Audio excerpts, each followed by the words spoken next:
Greetings, science fiction and fantasy enthusiasts, and welcome to our podcast. With Ryan Sean O'Reilly, David Wilkinson, and Richard Mell. You're listening to No Deodorant in Outer Space. Now, let's get started. Good morning, good evening, good afternoon, and welcome to another edition of No Deodorant in Outer Space. My name is Ryan Sean O'Reilly, and joining me once more on this episode is Richard Mell. What's up, peoples? And David Wilkinson. Welcome to the party! This is, of course, the second half of our two-part episode on the Lathe of Heaven. In the last episode, we covered the book. This episode, we're going to cover the two movie versions. One version came out on PBS in 1980, called The Lathe of Heaven, directed by David Loxton and Fred Barzyk, and starred Bruce Davison. The other version came out in 2002, was released on A&E, and was directed by Philip Haas, starred James Caan, and Lisa Bonet was in that, among others. So, I don't know, guys, if you want to go around and just give some initial comments for this episode about how you feel about the two movies. Just like a real quick one-sentence summary. Let's start with Wilk. I'd say, okay. All right, fair enough. Rick, how about you? I enjoyed both movies. I thought they each had their own contrasts, and it was great to see the second one. They completely kind of just disregarded the entire plot of the book, and that was kind of refreshing. And it was well done, I thought. The first one, great production. It was actually like a lab production from PBS WNET in New York. But I thought that was an epic. It really could have been considered kind of like it's first of its kind, first and foremost. So I was kind of impressed by the PBS version done in 1980. Yeah. Okay, so for my opening comment, I guess I'm just going to say PBS all the way, baby. I was nostalgic for like old school Doctor Who kind of effects and delivery, and I like that so much. And the newer one just felt kind of slow. But let's before we let's get into those when we get into them. But the first one, let's cover The Lathe of Heaven from 1980. This was directed by two guys, David Loxton and Fred Barzyk. Rick, you're going to give us a little background on both those guys. I know it's kind of hard to find much information about them, but what do you got? No, I got enough. Okay.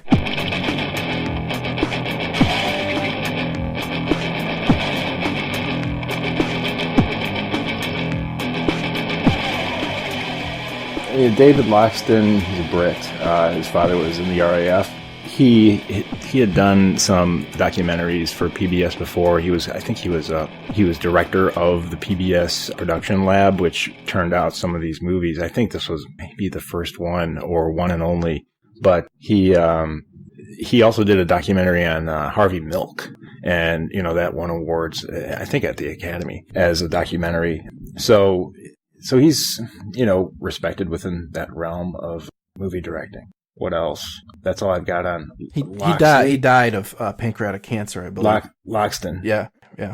The other guy, Fred Barzyk, I didn't find anything on him, and I didn't really look that much. So. Oh, I thought you said you had something on everyone. I had something on Loxton, but not Barzyk. Well, I think I saw that Barzyk was a broadcaster, also in the public domain. There, he was involved with the station's experimental unit called New Television Workshop. He was active until 2001, and he was quoted there saying he didn't really retire. He just kind of lost interest in what they were doing there. I think at some point where he was living at the time, the local town there found out that he used to be more of a director, and they started asking him to do stuff there. He got back into it, and he just kind of did. But he directed this film. He directed this film, right? Co-directed it, yeah. This kind of reminded me a little bit about Ken Russell, who was the director of the Lair of the White Worm, how he was doing documentaries and stuff earlier in his career, and then he started kind of doing some fiction things. But these guys didn't. They stayed in public television, I think, for the most part, right? That's what I mean. I didn't see too much else. No, I have not. So yeah. So yeah, I mean, I think that's all we got on those guys. They might have had more stuff out there, but we're just not aware of it. You dug up that he was registered in like the Association of Directors or something like that, doing a little forensics on him. No, I didn't say that. What was he registered under? What list of registered? I don't know what you're talking about. You said something else, just like one other tidbit from what I had said. Rick, what he was saying is that when Trump becomes president, he'll have to register as a foreigner and a homosexual to be put into a camp. That's what Ryan was implying. And he's okay with it. Yeah. So. No, I said when he moved into. I'm not. I don't speak for the show. I mean, I'm against registering foreigners and homosexuals and putting them to death camps. And I'm just going to say I'm against that right now. And I wish everybody would join me and say they're against that too by denouncing Trump. So I'm sorry you can't say that, Ryan. Sorry you're pro death camp. Ain't it's the truth, man. Unless you declare otherwise, you have to say something. I'm also against molesting children. Otherwise, you just acquiesce to everything we say. No, this guy, he was living in a town, and the town, I think, found out that he was a director, and they kind of re-enlisted him in their local public station to start doing stuff Wasn't again. the town called Potsdam or something like that? I'm trying to look at this article I found about him. Should read it out loud while grinning. That way people can censor. Chelmsford. Chelmsford. He lived there since 71, but they didn't know who he was. 71! So by 2004, they discovered that he lived there, and they started kind of getting him involved. Burn the witch! Heather, come on over here. He just believed, that... Dance for us, Heather! Sorry, too far. He in this article is just kind of saying that he had a deep belief that art belongs to the people and which springs from his many years in public broadcasting. So they're just both big guys in PBS. Sense of that, how'd that Midnight Oil song go? It belongs to them, won't you give it back? How can you sleep when Trump is winning? Motherfucker, I got a busy day tomorrow. What if he was winning? Holy shit. You must not have that. You must not have a busy day tomorrow because you are so energetic. All right. Well, then let's move on to the next part of the show. Wilk, why don't you give us just a quick synopsis of the older movie, the 1980 version, and not a synopsis in the sense that how was it different than the book?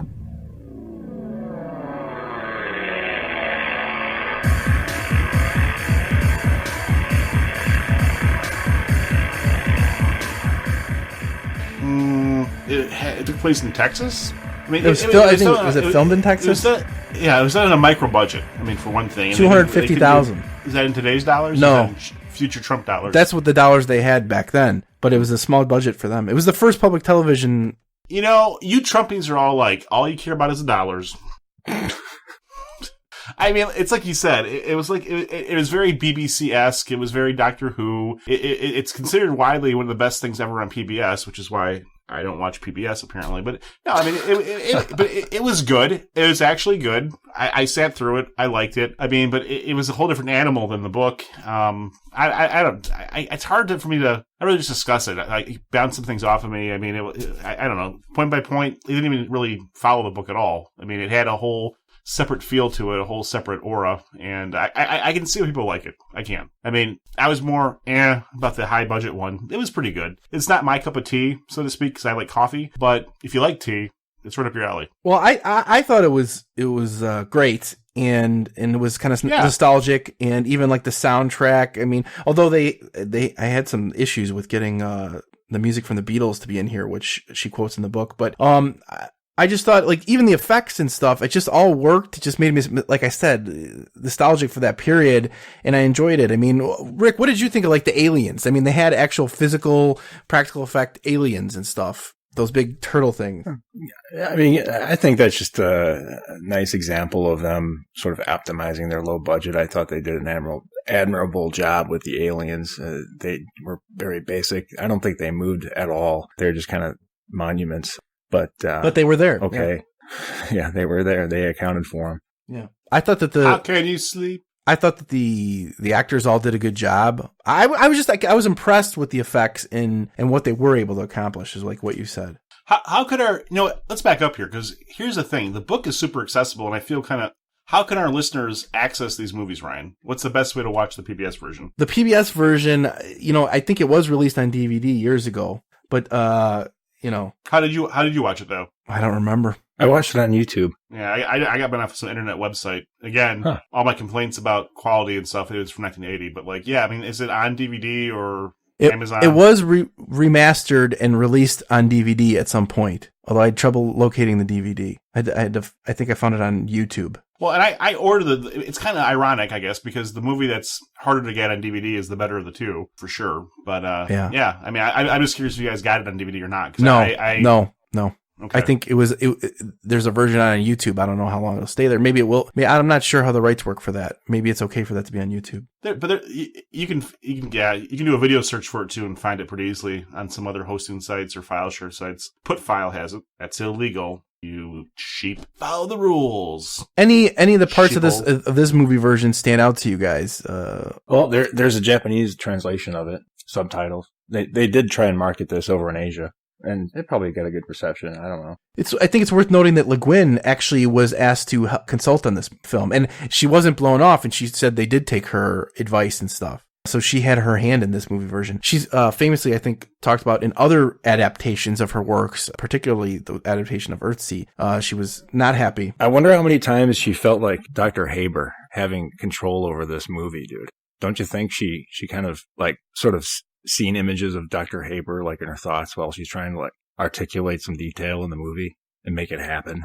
No, I don't know. I don't know about that.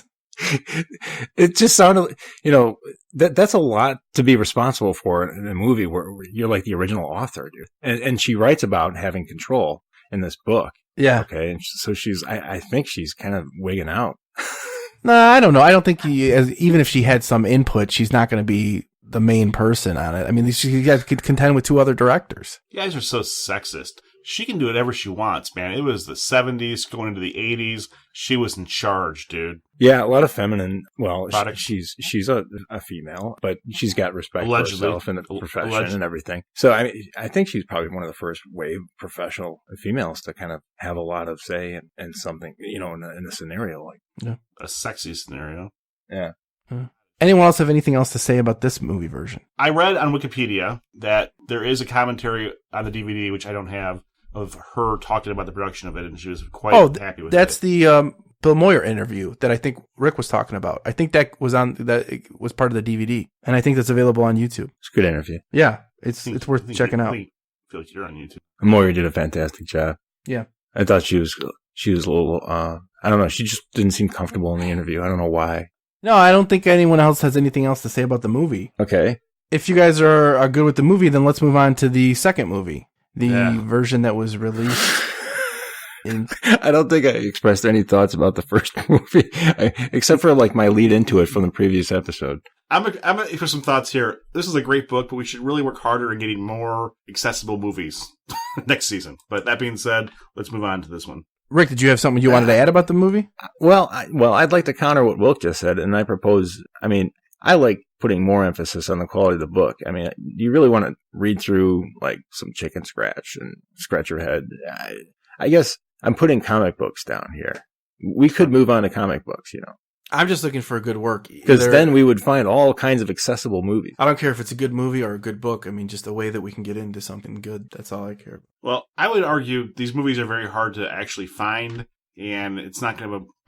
I don't know. I mean, the PBS I'm not really worried. Than... I'm not really worried about the accessibility of the stuff. I mean, as long as it's out there and it's cool. I am. Why?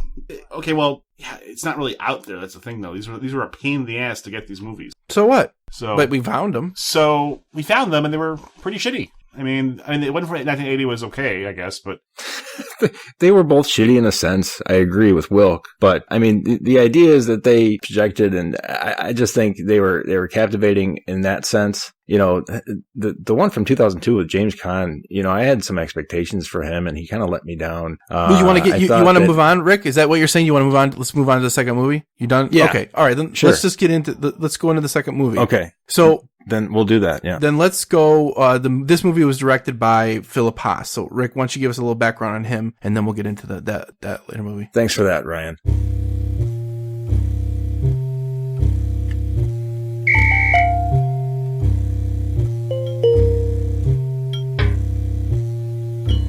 William Haas. Philip Haas. Philip Haas, that's right. No relation to Lucas Haas, who was the protagonist in this one. He was George Orr. Everyone's names changed in this movie. The whole, I would say, objective of Dr. Haber was completely different. No, I'm not looking for a synopsis. Going on. No, the bio on Philip Haas. Oh, the bio on Philip Haas? Yeah. The bio. Oh, yeah. He did a documentary on an art exhibition.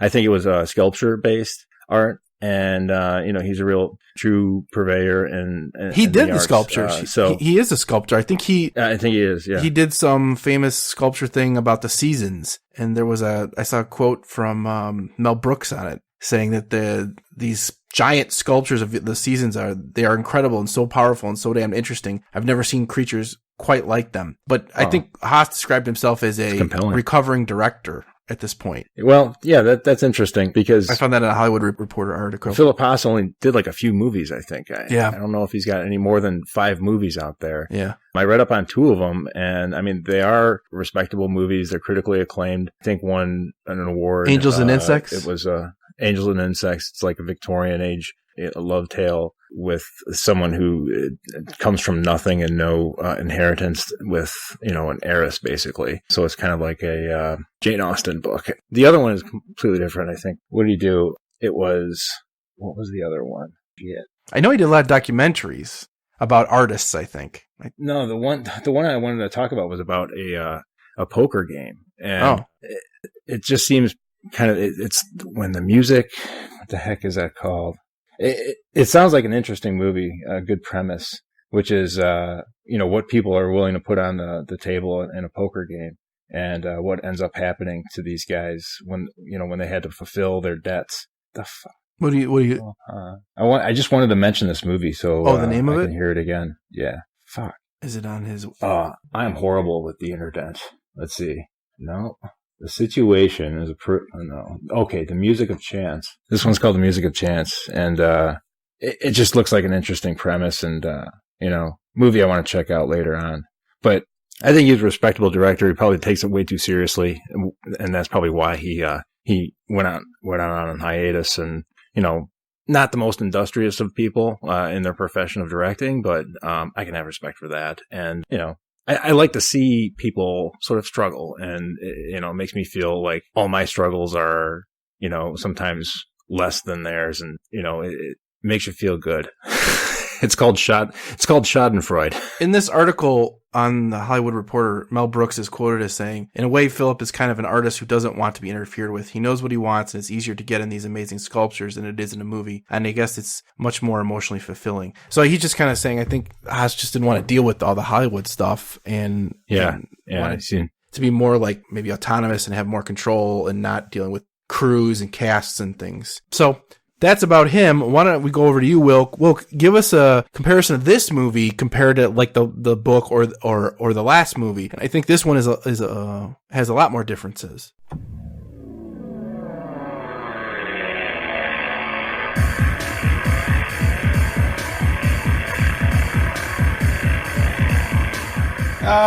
It does. I watched this and kind of fell asleep about a month and a half ago. So I remember, hey, well, I watched the previous one about a week ago, and I ordered this, came in June. I watched it before I went to New York City for a while, and I thought it sucked. And it was very different than the book. It had better effects, but it was just dull. I mean, I'm watching it, and I don't know, the book invokes so many emotions and thoughts and feelings. And I watched this, and I kept waiting for it even to capture an element of that, but the PBS one at least stood on its own. This one just kind of floundered. It was like a watered-down, false equivalent of the book, and I really didn't pay that much attention to it, to be honest. Yeah, I felt like this. I didn't like this either. I did feel like it didn't have any gumption to it. It never got going really. I mean, it was like an upgrade. It didn't have the emotional drive for me.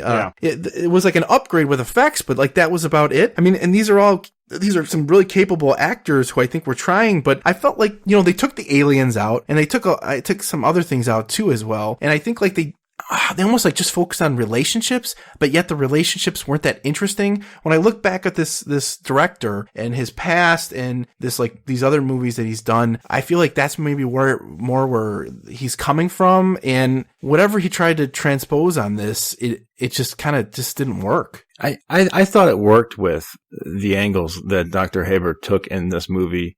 And the new direction they took for this movie, it wasn't his mountain that he wanted to achieve was not so much, it wasn't only saving the world. He wanted to be, promiscuous with his secretary. He turned his secretary into like a pole dancer, basically, by the end of the movie. And I thought that was hilarious. And it kind of, Dr. Haber, the character of Dr. Haber, he's like any other guy with unlimited power. Okay. He's like the Invisible Man and all of that wrapped into one, with his power. And it went to the perverted. And I think that's probably what would have happened, unless you've had, a man of great integrity in that position. And I would say that, people like that are in a very minority of, the general population, just ambition in general. I wasn't feeling the roles. I think James Caan is obviously a great actor, but I feel like he was caught between two worlds on how to play that character. Like he was like a bad version of Lex Luthor or something like that. And he never really quite took it to the level that it needed to, that maybe it was apparent in the PBS version. I don't know. He didn't have to look evil though, but he was doing a very purely evil thing. Yeah, but it just wasn't working with many facets. I love James Caan, but he's not a great actor in my opinion. Yeah. He's James Caan, and I like James Caan, but it's like he's good at playing roles that James Caan can play. This is not. I like Lisa Bonet. And this could have been. I love Lisa Bonet. James Caan could have completely embellished this role into classic Hollywood film acting, but I think he held back quite a bit, and I was kind of disappointed in him. Yeah. I don't know. He just felt like he was caught between two worlds, and like maybe he was like about deciding on how to play the character or something. I don't know. I mean, I think Lucas Haas, the protagonist. All right, he's been in that role his entire freaking career, man. He was like the little boy in Witness. Like, just his character is having no control and just like dealing with it with grace. That's what he does. Yeah. It's just yet another movie that's just pretty much typecast for more. Yeah. Is that what he's known for, Witness? He's known for other roles that have, let's see. I mean, I feel like he did a pretty good job. He was Ryan White. He played Ryan White. The AIDS victim that went on Donahue and all the talk shows. Mm. I mean, that's the epitome of like, in a small rowboat in the middle of the ocean, you're completely vulnerable and you don't know what the hell is going to happen to you, and you're hoping there's going to be a cure, and you got like this fatalism going on and just having to deal with it from moment to moment almost, because it's pretty much dominating your life and you have no control over it. I mean, I think he did a pretty good job, but maybe they overplayed him and Lisa Bonet's relationship. I don't know.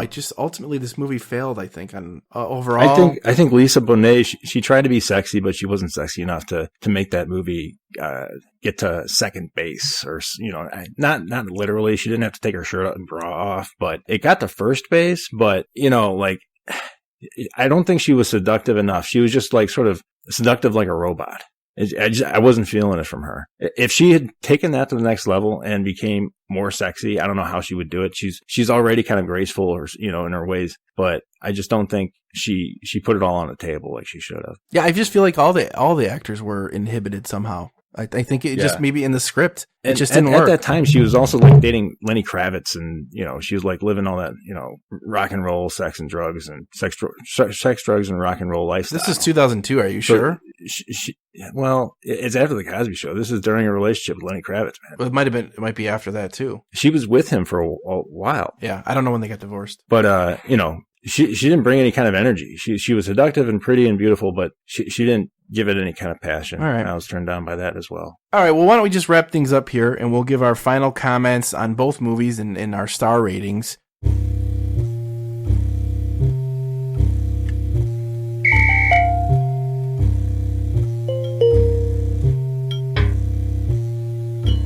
Let's go to you, Wilk. We haven't heard from you in a while. Just why don't you give us your star rating for each of the movies and any final comments you have for them. If you're going to watch one of these movies, I would go with the PBS one. I would give that 3.5 stars. I think it's better than the sum of its parts. And for the one from 2002, there's just no reason for it to exist for you to watch it. I mean, it's not terrible. It's just, yeah. I mean, I kind of wonder why they took the trouble to do it.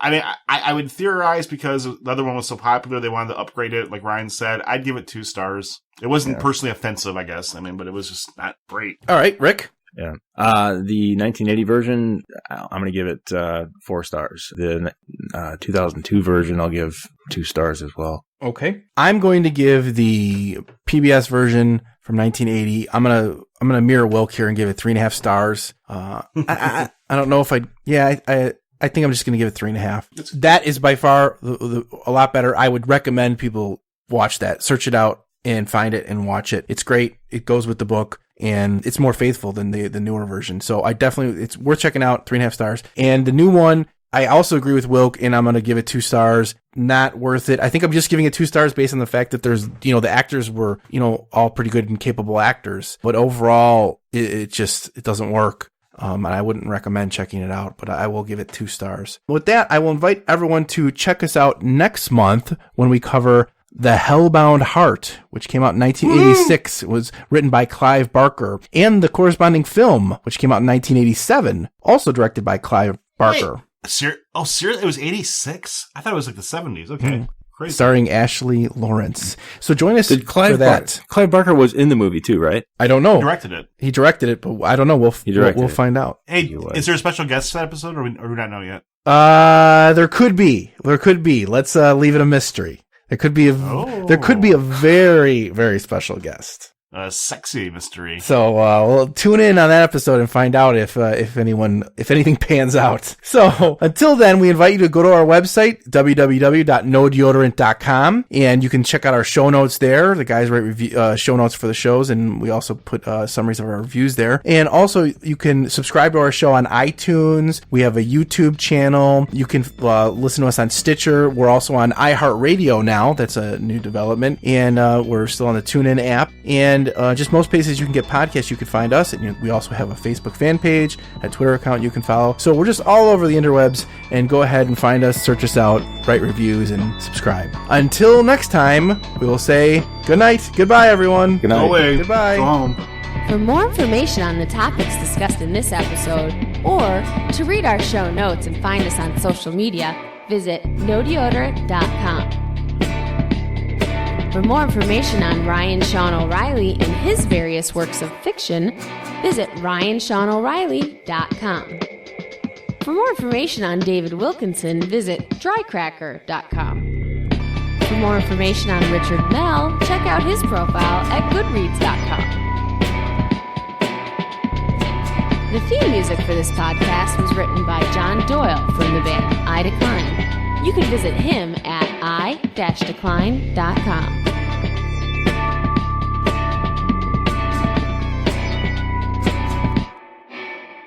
Voiceover for this podcast was provided by me, Margaret O'Reilly. Well, that concludes our episode. We hope you've learned a lot.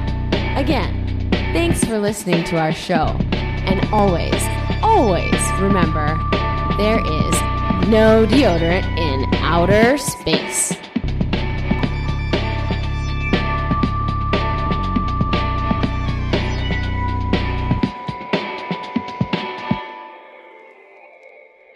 Why not? You should get, because I'm married. Yeah, hey Ryan, my mic is still kind of messed up though. It's not reading as much as it was before. Audacity. Yeah. Hello. I'm not. It's the same mic. It's not reading the same. Hello. If you get loud. Hello. Hello, my girl. Hello, my darling. Hello, my broad show. Big tits. Yeah, I was exporting like 10 motherfucking minutes ago, bitch. All right. I'm horny. Let's wrap this up. I'm recording right now. Recording? What the fuck? What? Are you recording, Wilk? I've been recording for like 5 minutes, dude. Yeah. Oh, okay. All right, you guys ready to start? Oh, yeah. Okay, let's do it again. Come on. Let's get into it. Let's waste some more time at the movies. In 5. In 4. Stop. Hey, Ryan, you wanted something new, I thought, with the movies, though? What was it? I was just going to go around and ask for opening remarks. Okay, cool. In 5. Internationally in 4, known, but I've been known to rock the microphone. In 2. In 1. Let's go to you, Wilk. We haven't heard from you in a while. Sorry. Yeah, that's okay.